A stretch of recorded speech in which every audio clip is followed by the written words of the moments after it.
Welcome to the News Hour. For much of the country today, spending time outside has come with a cost. A smoky haze darkened skies from Minneapolis to Detroit and beyond. And searing heat blamed for 13 deaths in Texas spread to neighboring states.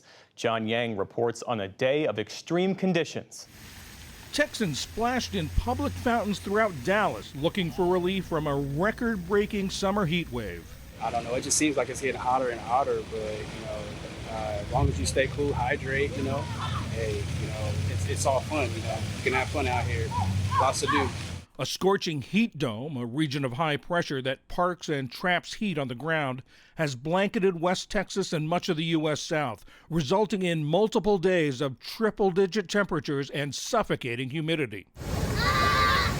While pools and public facilities offer some temporary respite, the conditions pose serious health risks for vulnerable groups, such as homeless communities and workers who spend much of their days outside.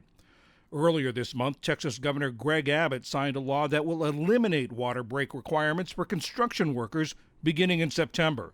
But even those with air conditioning on full blast now could be at risk of losing it. The Electric Reliability Council of Texas said power use has reached all-time highs, putting pressure on the state's electrical grid. As the blistering sun beats down on the south, up north, a different scenario.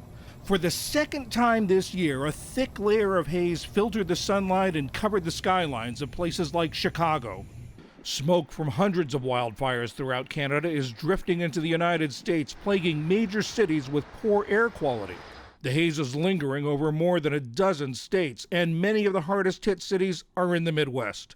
According to the Environmental Protection Agency, Detroit saw some of the country's worst conditions today, with air quality in the hazardous range, while indexes in Chicago and Pittsburgh were at very unhealthy levels. Today, President Biden encountered the dense smoke as he stepped off Air Force One in Chicago. Officials warned residents in the affected regions to stay indoors and reduce activity as much as possible. Breathing in the small particles in wildfire smoke can have lasting effects on the heart and lungs. It's like you're just sitting at a campfire all day if you're outside. And so I really warn, folks, I saw someone running earlier today, say, hey, slow down, put a mask on, don't overexert yourself. The more breaths you're taking, the harder those breaths, you're inhaling campfire smoke into your lungs. On the lakefront in Milwaukee, the haze put residents on edge. It makes me want to just go back home and stay inside until it's safe because you honestly don't know what you're breathing in. The smoke has even made its way across the Atlantic, reddening the skies in Pontevedra on Spain's western coast. Researchers say the fires, the poor air quality, and the blazing heat are all associated with climate change. For the PBS NewsHour, I'm John Yang. Forecasters are calling for a cold front that should start cleansing the skies by tomorrow.